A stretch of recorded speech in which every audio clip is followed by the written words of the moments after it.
Mesdames, Messieurs, amis internautes, bonjour. Bienvenue à ce nouveau numéro du Canari du Web africain qui, comme vous le savez, se propose de revenir pour vous sur les moments forts qui ont marqué l'actualité africaine sur la toile la semaine écoulée.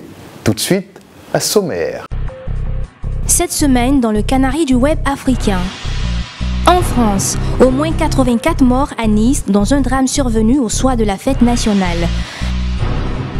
À Bamako, au Mali, la jeunesse initie une marche de soutien et de solidarité à l'endroit des populations du nord du pays. À Abidjan, la Fédération estudiantine et scolaire de Côte d'Ivoire, FESI, paralyse les cours. Les raisons de la grève dans cette édition. Suivez aussi le hashtag du Canari et le chiffre clé de la semaine. Un camion a foncé ce jeudi 14 juillet au soir dans la foule sur la promenade des Anglais à Nice en France, après le feu d'artifice marquant les festivités de la fête nationale. Le bilan provisoire est lourd. 84 morts, des centaines de blessés et 18 personnes dans un état d'urgence absolue, selon le ministre de l'Intérieur Bernard Cazeneuve. Pour le président François Hollande, le caractère terroriste de cette attaque ne peut être nié. Depuis le mercredi dernier, la Fédération estudiantine et scolaire de Côte d'Ivoire a lancé un mouvement de grève dans les différents établissements universitaires du pays. Assis Fulgence, secrétaire général de la Fédération estudiantine de Côte d'Ivoire, nous en dit plus. Pour ce qui concerne les Jeux de la francophonie, il faut dire que toute la Côte d'Ivoire est d'accord avec l'organisation des Jeux de la francophonie.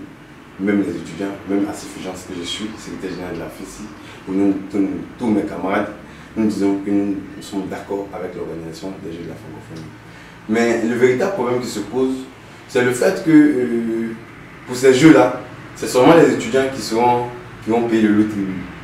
Or, pour nous, ces Jeux-là devaient venir créer la cohésion et amener les étudiants à participer pleinement à l'organisation de ce Jeu-là, amener toute la population ivoirienne à être en tout cas heureuse d'avoir réussi à faciliter l'organisation de ces Jeux-là en Côte d'Ivoire.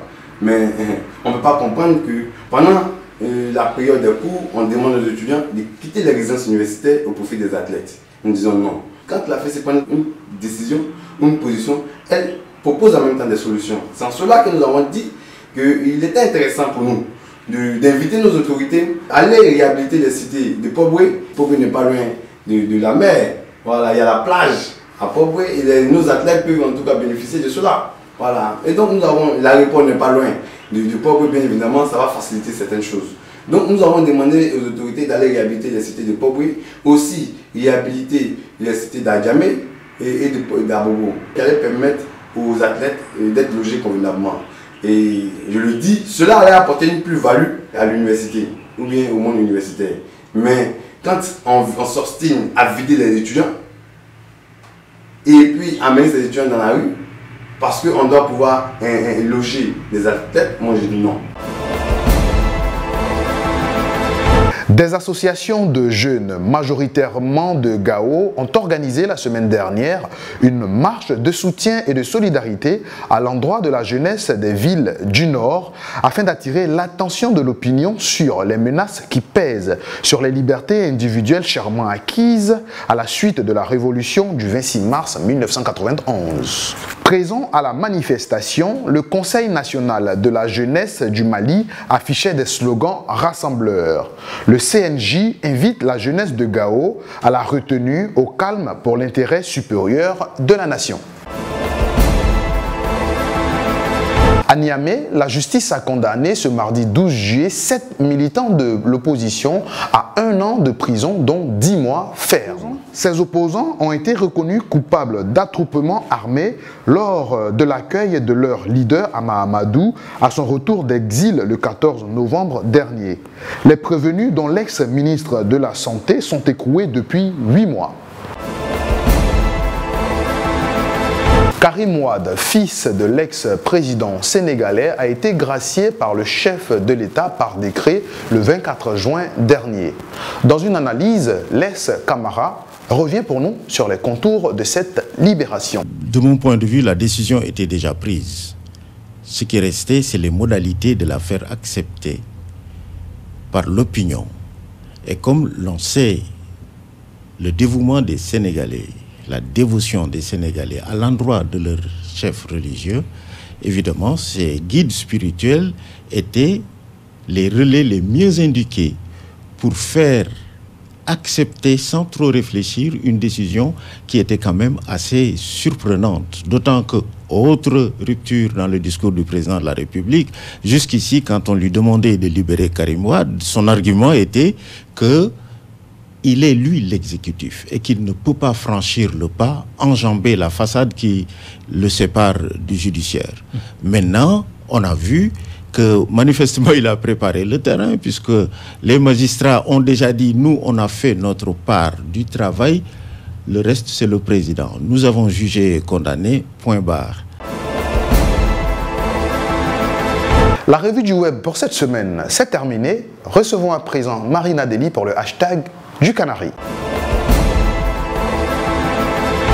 Le ministère de la Promotion de la Jeunesse, de l'Emploi des Jeunes et du Service civique, avec l'appui de l'UNICEF, le Fonds des Nations Unies pour l'enfance, a organisé à Abidjan du 13 au 15 juillet 2016 l'atelier de formulation du projet de mise en œuvre de la plateforme technologique YouReport. YouReport est une plateforme de messages et de sondages qui donnera la parole aux adolescents et aux jeunes sur des questions clés qui les concernent, afin de les impliquer dans le développement du pays.